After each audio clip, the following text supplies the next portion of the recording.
you, thank you. So we are Green Matthews and we sound like this.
Thank you.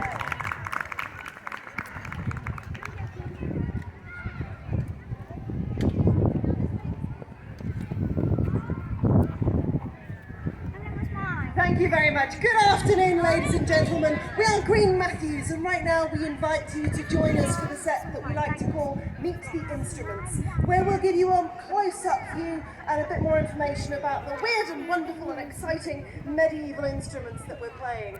But actually, I'm going to start off with an instrument that hopefully should be a little more familiar to you. This is the humble recorder.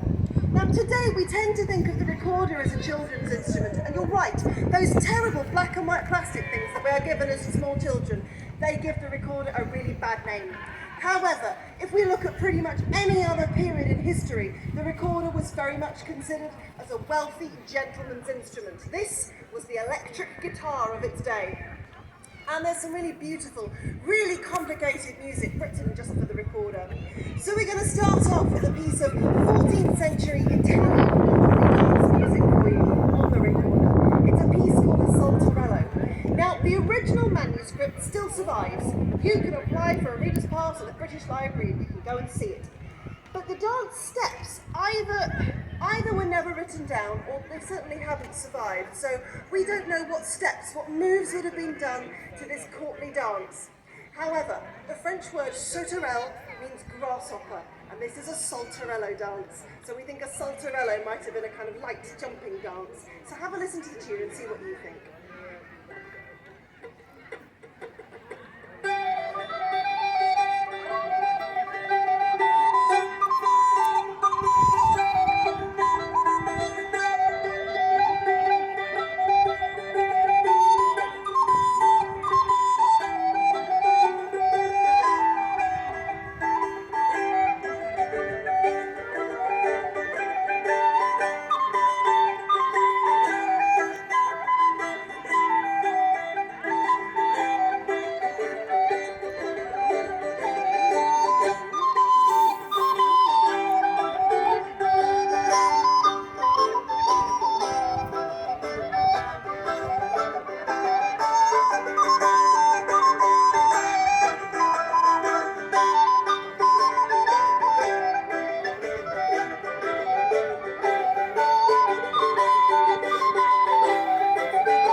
instrument, but it is very quiet. It's a much more kind of indoor, intimate audience type of instrument. And today, playing for you all right now, I suspect without the aid of the public address system, that performance would have been somewhat underwhelming.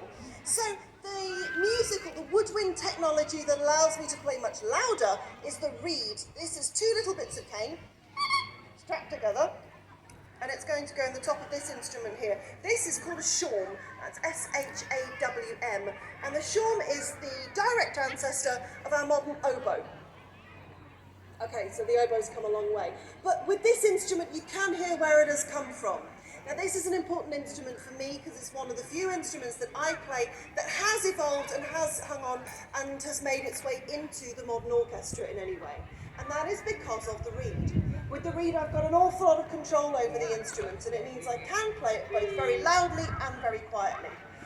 Now, by our modern standards, we do take something like that for granted because we expect our modern instruments to be able to do a lot. But actually, a lot of our medieval instruments were really limited, both in the range of notes they were able to play and in their ability to play dynamically, that's with different volumes. This one can do that, which is why we hung on to it, and it eventually turns into the oboe that we might recognise today.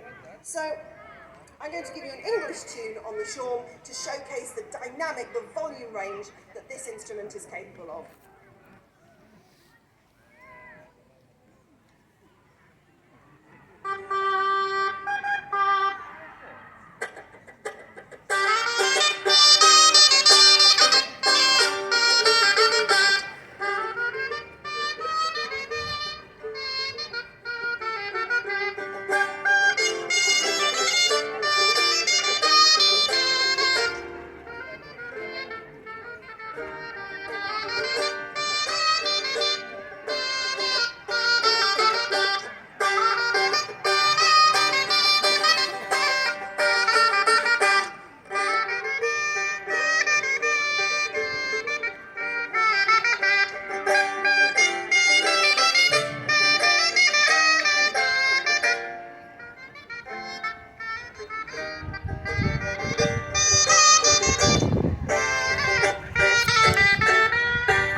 Shawm's a brilliant instrument, it's expressive, it's dynamic, but one of the major problems with playing a double reed instrument like this is it's actually just really hard to play. Wherever I put my lips on the reed will give me a different sound. It's like playing a little mini trombone. So if I leave my fingers in the same place but move my lips,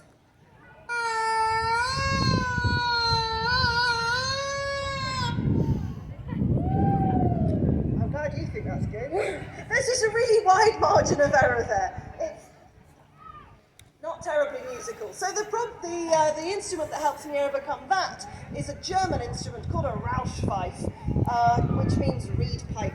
So it's got a big old reed inside it, just like the shawm. But unlike the shawm, I don't play the reed directly with my lips.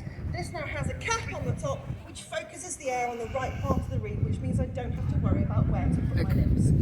Now the drawback with this though is that whereas with the shawm I have direct contact with the reed, I can therefore control the volume. Here, I no longer have contact with the reed. I cannot control the volume with this instrument. This is either on or off, which is why there's no modern equivalent to this instrument, certain in Western European music. They die out in the 17th century. But it does do on really well. It's a lovely, fun, outdoor fanfare instrument, so I'll give you another English tune for the Rauschpfeife. This is Millicent's Jig.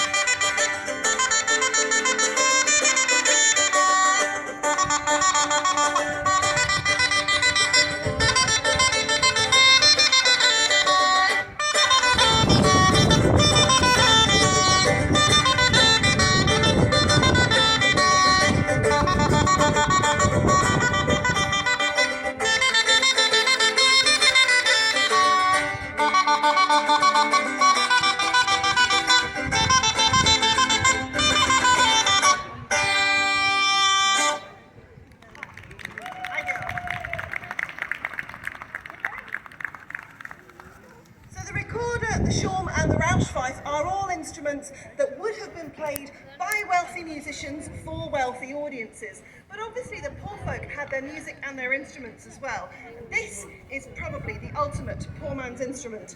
This is a bagpipe.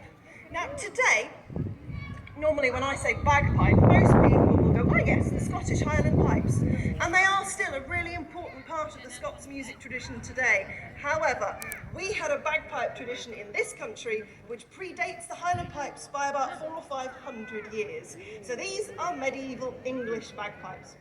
And historically in the British Isles alone, we have about 10 different kinds of bagpipe, and we find them all the way throughout Europe as well. And so this sort of bagpipe mostly would have been used to play to accompany dancing. And at this social status, we mostly would have been playing outdoors. So I need an instrument that is nice and loud. My Roush fife is a nice loud instrument. But you may have noticed, even towards the end of that short tune I just played for you just now, I do go a really nice shade of purple. It does take an awful lot of puff, and I physically cannot play the Roush fife for longer than 10 minutes at a time before I need to go and have a lie down. So I also need an instrument that I can sustain for much longer before I get tired, which is why these are far more useful.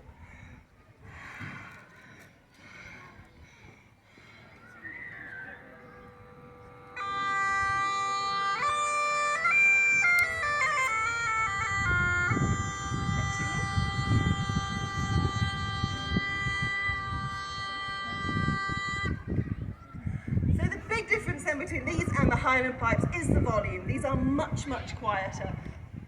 It's because they do a different job. The Highland pipes are a military instrument. They are battle pipes. Their job is to lead the army into battle, which is why they are so much louder. And again, the same with the Roush fife. In order to get that volume, you need pressure. They are physically more difficult to play than these pipes. So I lose a little bit of volume on that, but with that, it means that I can sustain this for much, much longer. I can play for ages and ages. So, how does it work? Where does the sound come from? Inside here, just like the shawm and the Roush fife, I have another reed. So this goes inside that pressure chamber there, just like the Roush fife. And just like the Roush fife, because it sits inside there, it means I have no control over the volume on this instrument. This pipe is called the chanter, which comes from the French word chanter, which is to sing. It's the pipe that plays the tune, so it's the singing pipe. And the last pipe, the one over the shoulder, does make a sound. It's called the drone, and it plays the same note all the way through and fills the sound out to give it a richer, fuller sound. It also means it's self-accompanying because it creates sound all the time. And as it's self-accompanying, very often we do see depictions of this instrument being played by soloists. So again, if we are low-status musicians, we're playing outdoors, we want volume, we want to be able to sustain it for a long time and not get tired, and ideally, we need to be able to do it all by ourselves if we absolutely have to. So I'm pretty sure with this bagpipe here, if you want a party, if you want to have some dancing, I'm fairly confident that you will get tired before I will. So we'll give you another tune to showcase the bagpipes. This is an Almain.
let's have a look at this instrument that I've been playing. This is an instrument called a cittern, spelled C-I-T-T-E-R-N. We start to get them in this country around about the year 1450 or thereabouts. By 1700 or so, they've started to die out and be replaced by the guitar, the mandolin, similar instruments that we have today. But as you can see, it's very similar to a guitar or a mandolin in that I have strings that produce my sound, and I also have frets going at the neck of my instrument that help me change my notes. However, there are some definite differences between this and a guitar or a mandolin. The first is to do with the number of strings that I have. The cittern has 9 strings, but if I play all 9 of my strings for you, you can hear that I only get 4 notes. And that's because the strings are grouped in 2s and 3s. So each pair, each group of strings will give me the same note. My first 2 strings, same note.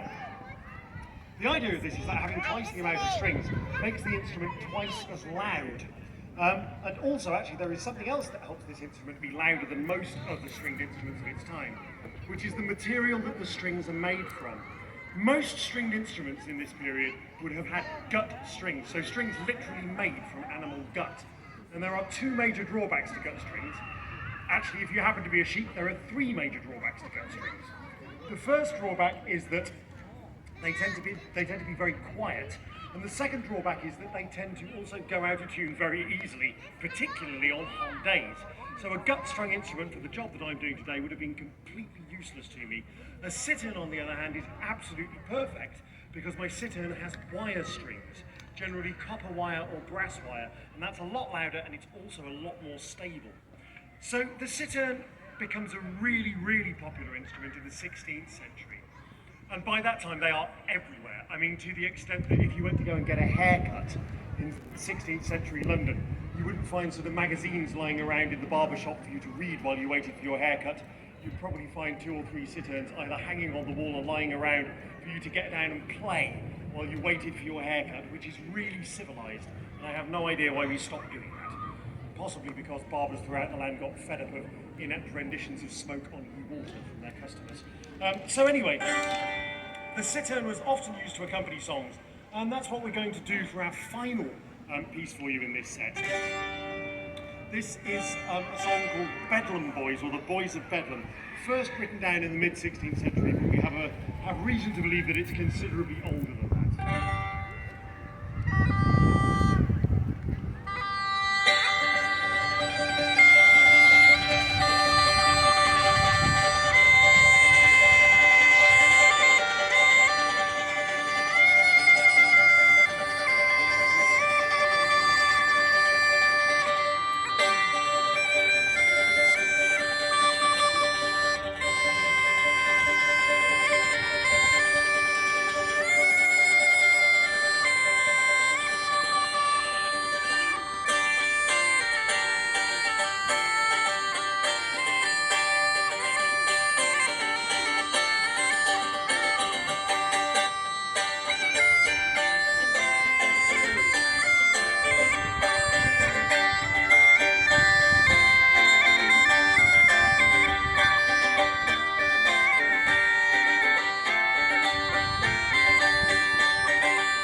Tom of Bedlam, 10,000 miles they travel, then goes on dirty toes, on a saber shoes and gravel.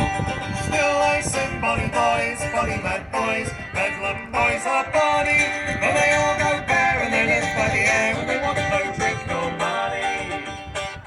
My staff has murdered giants, my bag along like Paris, and slice from children's thighs, with which to feed the fairies.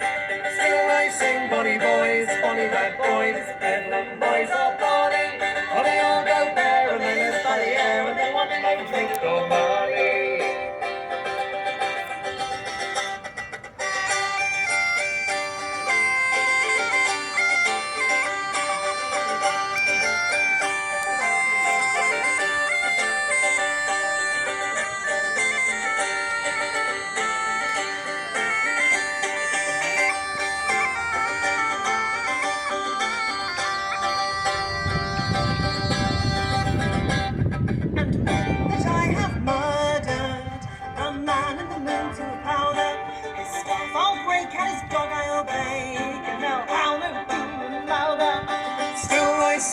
bonny boys, bonny mad boys, Bedlam boys are bonny. But they all go bare and they live by the air and they want no drink nor money. So drink to Tom of Bedlam, he'll fill the seas with barrels. I'll drink it all through with gold. With mad morning I'll travel. Still I sing bonny boys, bonny mad boys, Bedlam boys are bonny. For they all go there and they live by the air and they want no drink nor money. Still I sing bonny boys, bonny mad boys, Bedlam boys are bonny. For they all go there and they live by the air And they want no drink nor money.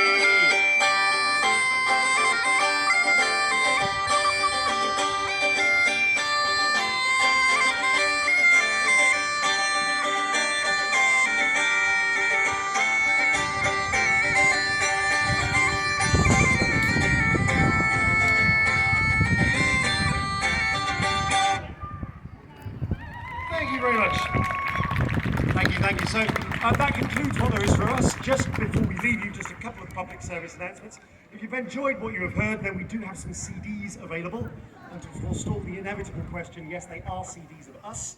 I only mention this because on Saturday, right here, someone came up and peered in the box of CDs and said, "Have you got any Simon and Garfunkel?" So we do have some CDs available. We'll be standing just over there by the white tent next to a box of them. If you no longer own a CD player, then we're also on Spotify, Apple Music, iTunes, Bandcamp, all the usual streaming suspects. And we have little cards with those details on for you to take away. So please do come just over there and grab one of those from us. We also have a mailing list, so if you have enjoyed what you have heard, then please do put your email address on our mailing list. If you have not enjoyed what you have heard, think of the email address of someone that you despise and write it upon our mailing list. We are actually back in this neck of the woods later on in the year. As part of our Christmas tour, we will be playing at the Bridge House Theatre in Warwick on the 13th of December. It's part of our national Christmas tour, so we've got tour flyers with those details on as well. So that's all from us, but if you have any questions that you'd like to ask us, or come and have a closer look at the instruments, come over there and have a chat, because frankly we've come to the end now of 4 weeks on the road together, playing music for English heritage up and down the country. We would much rather talk to you than each other at this stage. Thank you very much. Good afternoon. Thank you very much, Queen Matthews. Well, ladies and gentlemen,